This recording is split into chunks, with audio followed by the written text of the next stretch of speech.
Good morning, everybody, and you're very welcome to this morning's live this bank holiday weekend. This morning I thought I'd invite Leonie Cornelius back to talk to us again about gardens. Now, I know so many of you have tackled a garden project or planning one, so it's a topic that lots of people were asking us to revisit. So I'm delighted that Leonie has come along this bank holiday weekend to join us again. Now, I love spending time in my garden. It's such a wonderful way to de-stress, I find. So, you know, it's such a rewarding project to take on and so transformative.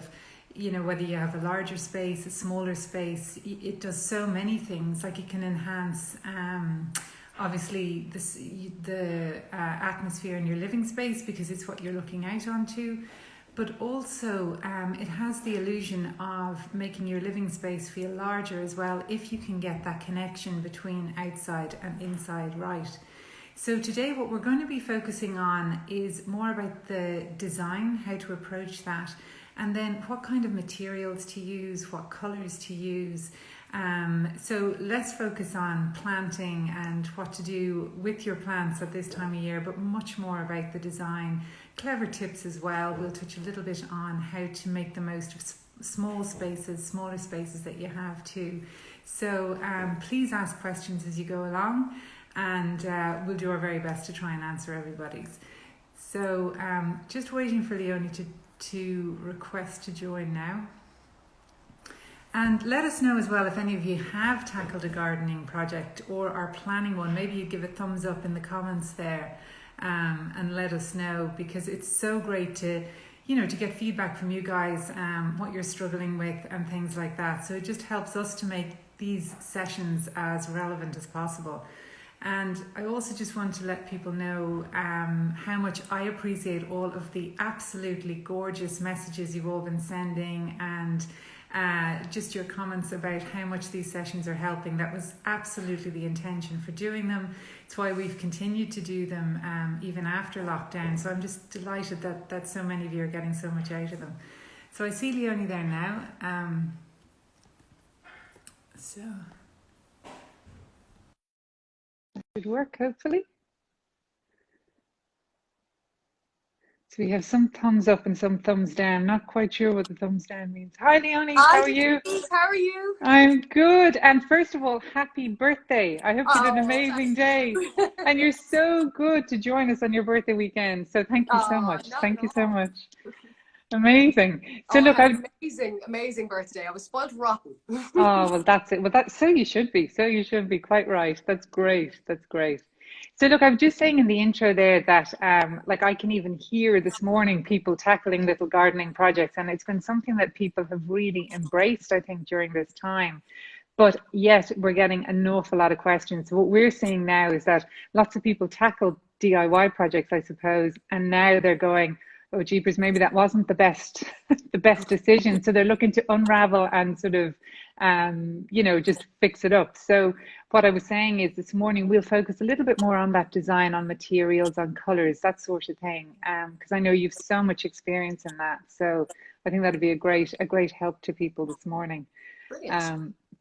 So I know we were chatting recently, and we're talking about inspiration, and something that we often find is with all of the fabulous resources we have online now, you know, be it Instagram, Pinterest, all of those things, that it can be quite confusing for people when they're gathering inspiration.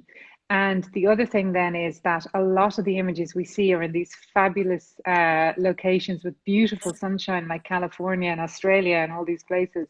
So how would you advise when it comes to gardens that people gather inspiration and then try and recreate what they see in their own hands?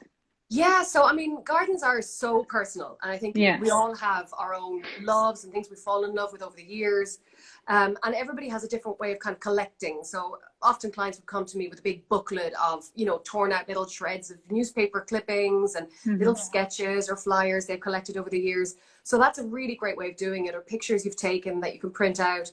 But there's no you know, perfect way of doing it. A lot of people use Pinterest.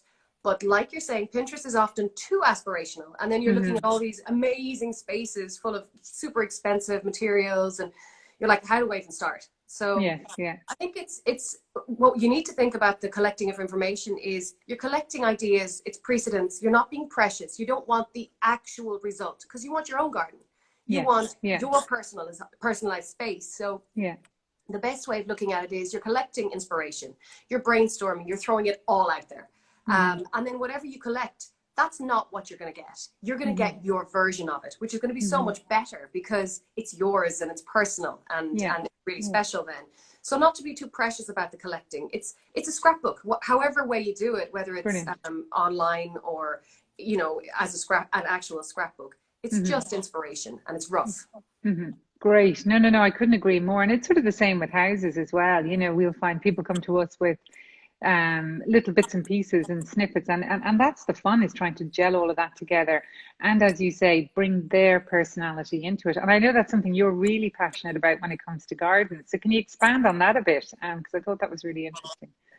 Sorry, which was this? The personality, so people bringing their own personality in, you know, because I think, like we were chatting about this, a lot of people would say, I just want what they have, or I just want that I've seen. But it's very important that it works for them and reflects them, I think. So, So I think it's hard for people sometimes to get their vision out there. And that's often why they'd employ a designer. So for interiors, you know, if they come to you and say, well, this is what I want, but yet they don't want somebody else's design. And that's a really great way of doing it. If you do talk to a designer, the designer can help you achieve it, not only in your ideal space, all that inspiration that you've collected, but bringing that all together in a way that serves you and that makes it more you. So like, to me, it's so important to base every design around the client, because it's a funny one, because gardens, often people look at it and go, it's going to be a beautiful space to look out at, but it's so much more than that. They're spaces where our lives unfold.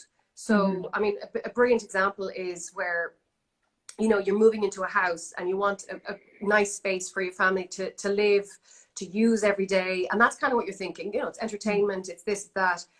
But thinking about it in a little bit more detail, you're doing the everyday chores, you're washing dishes, you're in the house. If you've designed a space cleverly, the kids can be outside and you have sightline connections. You know, you've designed it in a way that's safe for them, so you can relax. You can kind of use it as a buffering inside-outside zone without worrying, without having, you know, the stress of kind of, okay, in an hour we'll go out in the garden. It can become that sort of in-between area that you can blend inside and outside. And that improves your lifestyle, because you can just have the kids out there doing their thing, and it has been designed in such a way that it's safe, it's clever, it's, you know, it's easy, it's fun, and it becomes that inside outside space. So I think really designing around what the needs of the client and the person. So I think if you're thinking of taking on your garden yourself, or that, it's important to look at, well, how is designing this space going to make my everyday life easier and better and more joyful, and that you're looking out there and going, oh, I'm so glad this is being used to its full potential. No, it's so true. I remember when we moved into this house first, there was a very small galley kitchen, and it only had windows to the garden, and you sort of had to go through a little room to get out to the back garden. And obviously the kids were really, really small. So what we did was the simplest thing, just turned one of the windows into a set of double doors, really inexpensively. It was a temporary measure, but it transformed the way we use the house. And I think those doors were open almost year round, you know, with the kids coming in and out. It really, really transformed the way we use the space. And it sort of made the garden much more usable all of a sudden. You know, we started thinking about that in a different way. So I think that's an amazing point, just to step back a bit. Don't treat the garden in isolation of the house. The two really need to work together, and that will inform then the decisions that you make. So I think that's a brilliant point. And Leonie, just because I know we've a lot of clients, so they're planning all of these works to their house and extensions and stuff. And something we get asked all the time: how early should you engage with a landscape architect or garden designer like yourself? Well, it's really, it's a tricky one, because if it's a new build, it is worth chatting to a designer even before you're thinking about the garden, because there are a lot of steps, a lot of things you can do even before you start building the house. So ideally you'd be looking at it, even if it is just a 1-hour consultation where you're talking through things and kind of going, okay, these are the things to watch out for. You can avoid things happening in the end that you're like, oh, that would have been a nice seating area, or that's where this wants to be. So even if it's an assessment of this is where you'll want to sit in the future, possibly, you know, the looking at where the sun is coming from, looking at where the winds are coming from, all of those kind of things, which you learn over time, but which a good designer or landscape architect can come in and go, well, these are the tips for the space at this point. And then as you go through and you design and build, obviously then, you know, when you start looking more at the garden, you can start looking at the more detailed design elements and looking at that in more detail. But I think early on is a really good time to get the most out of your space. Brilliant. Yeah. And I would agree with you. I think the earlier you start any of these things, the better, because the more informed you're going to be, and especially when it comes to costs. So, you know, you can start planning, you can decide way in advance rather than, you know, jumping in when it's a bit too late, and then, you know, you're very limited in what you can do. You're also at the stage where you're choosing materials for your house. And I really believe that the two go hand in hand. So if you're choosing flooring materials and you're at that stage where you're designing the house, don't ignore the garden at that stage, because you'll be going back to that again. So, you know, look, are those tiles available in an outdoor finish? Look at, you know, the sight lines, the connections. If you're deciding to put a window somewhere, the garden is involved in that. The garden is involved in the views beyond. So they all become part of the greater end result. Yeah, no, fantastic. Amazing advice. And then another thing we get asked a lot, and I know we touched on this the last time we spoke, but the low maintenance garden. So what tips do you have for people? Because it is something, you know, not everybody wants to take on a project that they're going to have to spend a lot of time in. So have you any advice for low maintenance? Yeah, so I mean, there's a lot of ways of achieving a low maintenance garden. The very simple tips, like including a lot of evergreen surrounding borders, keeping it simple is one massive thing. I think planting, you know, a row of lavender rather than a million plants is going to be so much simpler, because it's one plant to maintain. Evergreen, always edging borders and evergreen hedging. The biggest thing that I find for maintenance is knowing what to plant and where. So right plant, right place. And if you plant them in the wrong place, you're going to be constantly maintaining, constantly looking after them, replanting, and that's not what you want. So making informed decisions when you're planting, or hiring somebody to do a planting scheme for you that is just a finished, beautiful result that can change over time. And you're not limited to just evergreens, but, you know, cleverly edging a border in evergreens and allowing things to come up over the, you know, throughout the year is a super way of doing it, because then your, you know, unsightly bulbs, which you don't want to necessarily be looking at, just die down and you don't see them anymore. So if they're all planted in a really cohesive and beautiful way, with clever placement, that's the real top tip. Yeah, and I think that point about getting someone to help you put a plan together, like I know myself, I've planted things because I thought they looked lovely in the garden centre, and oh my God, it's chaos.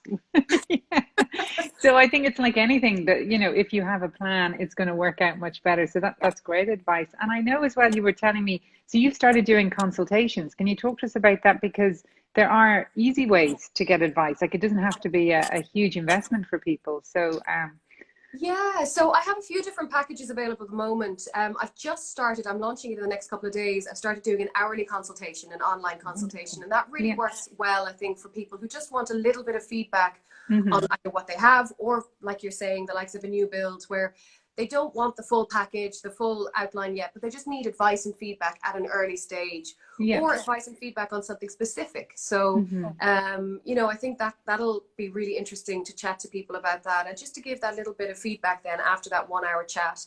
And it's doable because it's not something that, you know, is a long commitment, and it's an informal way of getting something that's really valuable whenever you need it easily. Brilliant. Yeah, no, I think that's great and really important for people to know. I think, you know, there are ways to get really good advice, and it doesn't have to be, you know, a massive expense, because I know myself from going through, you know, projects where perhaps we might do the architecture and the interiors, you know, the closer you get to the end of the project, the less budget there is there. So like, it's really nice to know that if you can plan all of this stuff at the beginning, you can, you know, have a plan for every single element, which is brilliant, I think. And I think sometimes people just need that little injection of something, and then they can get going themselves. And a lot of people know so much about plants and they know what they want, but there's just that little blockage. And I think we all have that part of a phase of a project where we're going, oh, I just don't know where to take it from here, and where is this going? And then sometimes even just talking things over with somebody that, you know, has that knowledge, and identifying those areas that you do need help with just makes it go smoothly and keeps going then. And, you know, the result is so much greater then.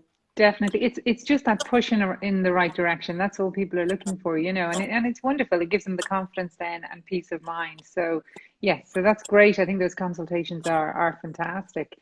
And then color. So color, we love color. You were talking about colors to use. What would you advise? Because I know a lot of people now talking about painting, and we've done a few sessions on painting and a lot of questions about exterior colors. So from your experience, what do you think works really well? Oh, where to begin? So yeah, I mean, it depends on what you're going for, what your need is from the space. So there's obviously, I love color, and I think color is one of the biggest joys in a garden because it becomes your backdrop for planting. Yeah. So, you know, if you're choosing a certain color scheme in the garden that echoes your home, for example, you're bleeding inside outside, which I always think is very important to look at what you have inside first of all, bleed it outside, and then add what's happening outside into that. And this is considering now that you don't have views to, you know, gorse covered yellow hills or that sort of thing, you know, and it's more sort of internalized space and you have just a clean slate to work from. You know, the world is your oyster. Choose a color that makes you happy. That's the first thing that I think. There's no rules for you can't have this color, you can't have that. If you fall in love with something and, you know, you've seen it on holidays in Spain and it's a terracotta, you know, use that and bring it in and make it your inspiration, but build around that so your plants can echo that color. You can frame plants against that wall, or the fences or whatever it is. Having said that, on the other side you might want to make boundaries disappear. So you know, you might have a garden that is quite small and you want to kind of open it up to views beyond. So say you have views of another garden where there's gorgeous trees or hills beyond that you want to sort of pull into the garden more. You don't want a wall to kind of disrupt those views, and you don't want, you know, this huge bright orange wall that draws your eye directly to it. You want to take that view in. So, you know, you can make those walls disappear by painting them a very natural color, like a deep, rich kind of a caper green or something. Okay, yeah. Or a black or an earthy brown, and then planting in front of that, and emulating whatever's happening in the far views with some planting inside. So you're sort of using color to make the garden blend with nature beyond. That's a gorgeous idea, I think. And you know, just recently my brother's done a huge amount of work by himself in his garden, and he did exactly that. Like his garden backs onto a lot of trees, so he painted it a really, really dark gray. The transformation, I mean, it's really incredible. And then what it did for the planting in front, they just completely came to life. So really simple thing to do. Now, it was hard work. I think it took a hell of a lot of paint. These walls seem to drink the paint, but it really beautiful results. So no, I think that's gorgeous, gorgeous idea. Because dark gray is a great color. It's not quite black. So black might be too harsh and too kind of gothy. But dark grey has a softness to it, but yet brings the plants, you know, into the foreground, which is lovely. It's like a frame for the plants almost. Beautiful.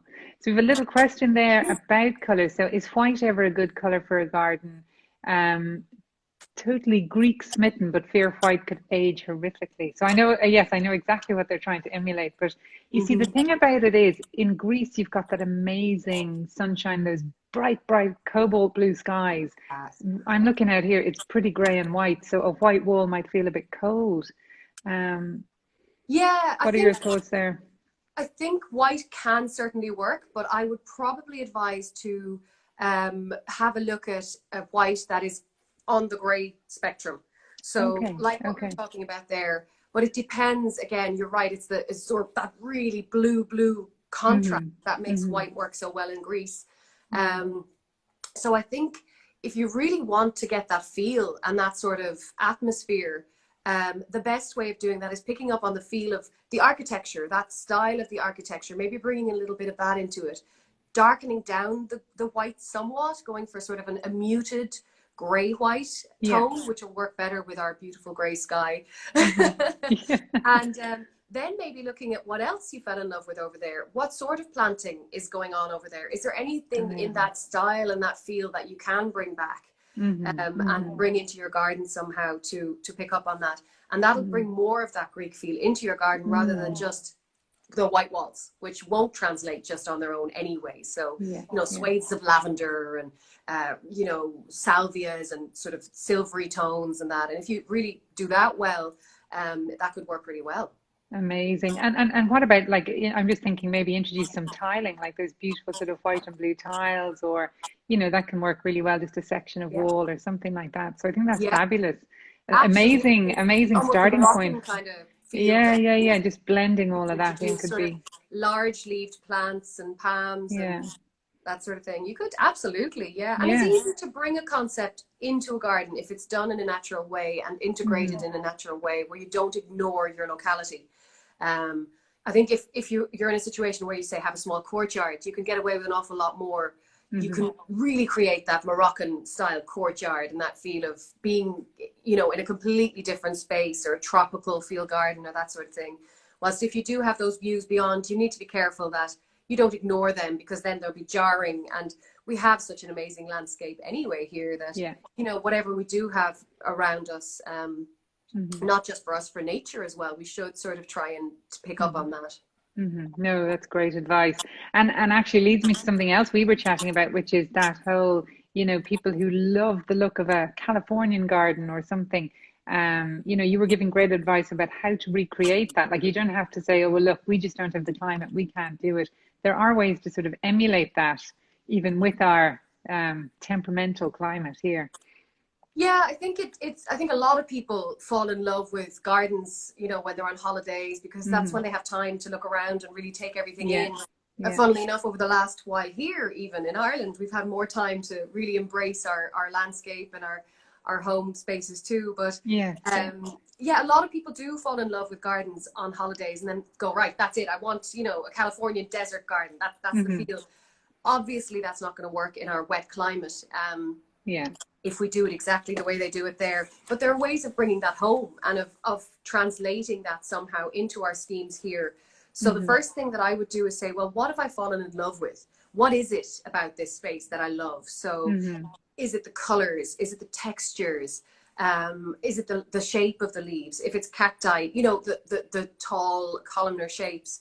So identifying what it is about that particular space that you love. And if there's, say, very sandy, earthy, natural terracotta tones, which obviously will always work better with blue skies as well, there are still ways of bringing them home into your garden and picking up on that and making it work within an Irish setting. I think you're never going to take it as is, because you want to make it yours and personalize it. But it's certainly a beautiful way of introducing that is in the architecture of the garden, whether it's walls or structure or seating. There's so much scope for using materials that emulate what you saw on holidays, or, kind of adobe shaped walls or all of that sort of thing. And then doing a bit of clever planting. So having some borders, and Jimmy Blake does this really well. He has some borders where there's, sandy, very gritty, gravelly borders that you can plant things into, like the odd cactus or, sedums that might not thrive in very wet soil.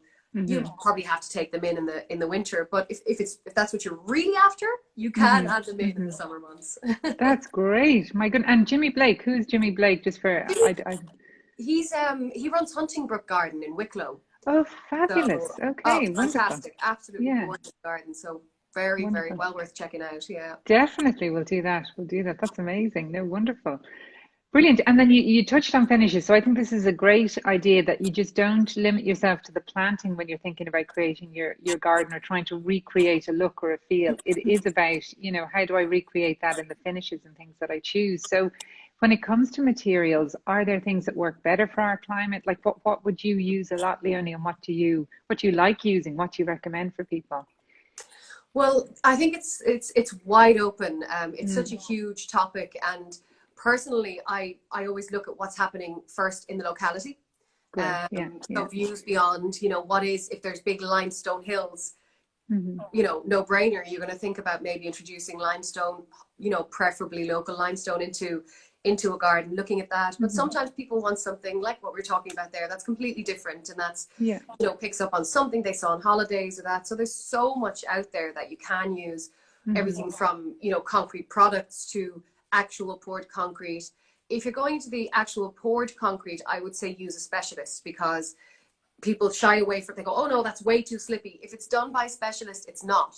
But there is the associated cost of and time as well, of getting it really, really perfect and making sure it's not slippy. It has to be sealed and polished, and absolutely achievable. And that's, concrete is one thing, as as well. It's such a moldable material that can be used for everything from floating steps to but there's a lot of detailing involved in that. So of course, if you're going into the more complicated materials, definitely get specialists to do it, designers to look at the structure, the specification of it, etc.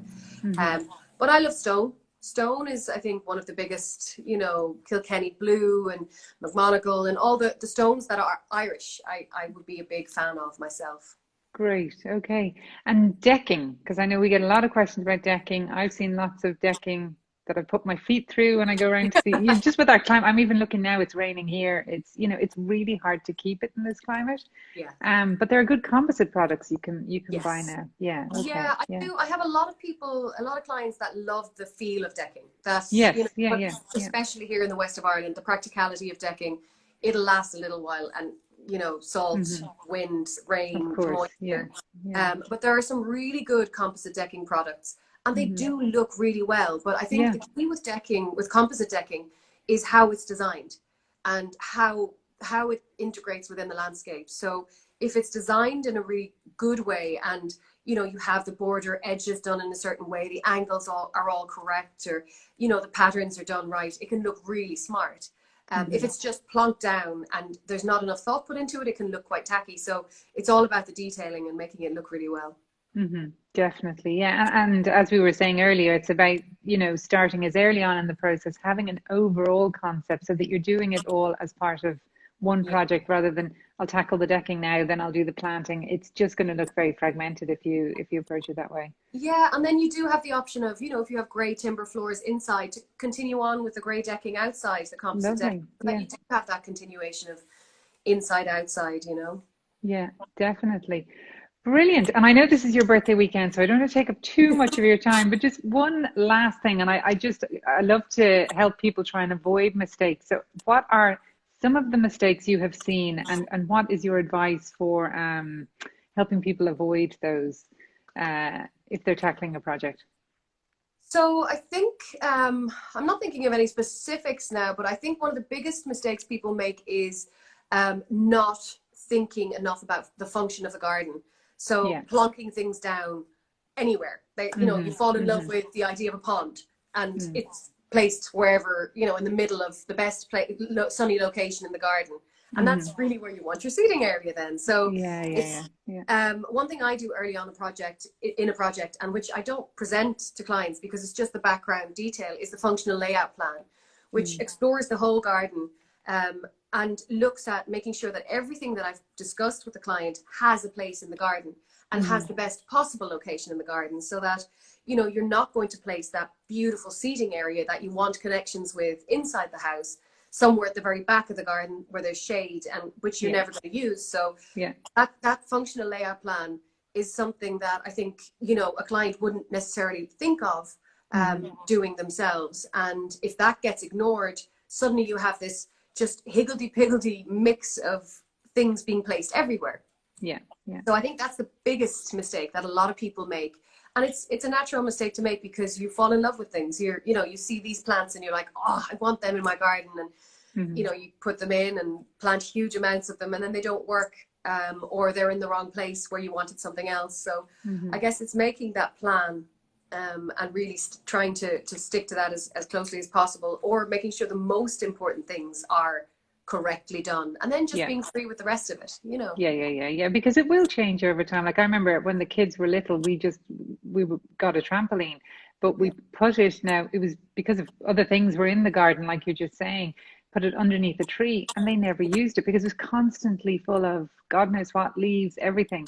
And so when we did the job, we flipped it onto the other side. I mean, I think my youngest guy is never off the trampoline. It's incredible. So, like you're saying, it's heartbreaking if you invest in these things and then they never get used. But just by simply thinking about where you're going to place them in the first place, makes a big difference. Yeah, and I think it makes more, like, you can think about each individual piece as well, but the garden as a whole, and really thinking about that, I think that's the biggest thing, is seeing it as this space that you can be, you know, just carefully place everything you want, and you can play around with a little bit and go, okay, well, that works there and that has a connection.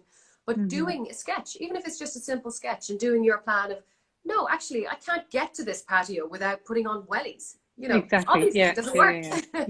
No, for sure. And the other thing that we would see is people not being generous enough with their patios. You know, so people think, well, that's huge. Now, I know cost is a factor and stuff, because obviously the bigger, the more expense, but that extra 2 feet or whatever it is will make an enormous difference. So really measuring it out, you know, if they can lay it out and kind of live with it for a little bit, I think it will make all the difference, because there's nothing worse if the thing is too small and you just can't fit what you want in it. So yeah, no, I mean, much like designing a kitchen, you know, and laying out cardboard boxes, or, you know, placing just the outline of things, you can really do that with a garden too, is, you know, mark out your patio area, put some cardboard boxes out there that represent your table, your chairs, and walk around and, you know, see how it feels. Even the circulation space around that is bigger than you think often. So the last thing you want is to go to the expense of putting a patio in and then ending up walking through, you know, a flowering bed to get to the other side of it. So definitely being generous, a little bit more generous where you can is a good tip. Good idea. Okay, brilliant. And have fun with it. Ultimately, I mean, these are all things you should enjoy. You should, and allow it to evolve. I think, you know, if there was one thing I would say about houses, it's one of the biggest mistakes that I would see is people trying to achieve a perfect look straight away. And I think that's the beauty with gardens, isn't it? You can't do that. You know, you have to let the plants evolve. So, and that's the joy. You're getting to know your garden over time, especially if you're just moving into a space. You're going to learn more about that space over time, and you know, learn more about how the sun works and how it changes throughout the seasons, and then your family circumstances and how they change with children or pets. Exactly. The joy of my beautiful hydrangeas that I got, and then my dog came along and she dug holes underneath the hydrangeas for some reason, and lies inside the root holes. Really? Oh, that's incredible. Well, we have lovely grasses, and our cat, when it's warm, loves to nestle into them, and she's flattened them down completely, makes a little nest in there and just sleeps, you know. So look, I mean, it's it's all part of it. But no, you're absolutely right. And it's weird. Some plants will work on one side of the garden, you know, and then you move them slightly and they're thriving, and then a few feet down that they're not working. So it's incredible, really. Yeah, it's a learning process. No matter where you are with it, there's always something new and interesting to do, and that's the joy of it. You know, it's absolutely. We'd be bored otherwise. No, we would. And I think that's the great thing about gardens is nature, you can't control it, you know, so you have to go with it. And I think it's a great lesson in that. So definitely. No, it is. It's a fabulous project to take on. Well, listen, thank you so much. So lovely to see you. I hope you continue to be spoiled rotten over the weekend. And thanks so much again. And everybody, please do check out Leonie's packages and stuff. I think if any of you are planning any kind of project, so worthwhile having a chat with her. The 1 hour consultation sounds amazing. So I meant to say as well, Denise, I will leave my Instagram open for another 2 hours for any questions. If people have any more questions, that I'll be doing an Ask Me Anything question. So send in questions if you have any. Great. Happy to help. Fantastic. Amazing. Well, thank you so much. Enjoy the rest of the weekend. Thank you so much for having me. Thanks everybody for joining. Thank you. Bye bye.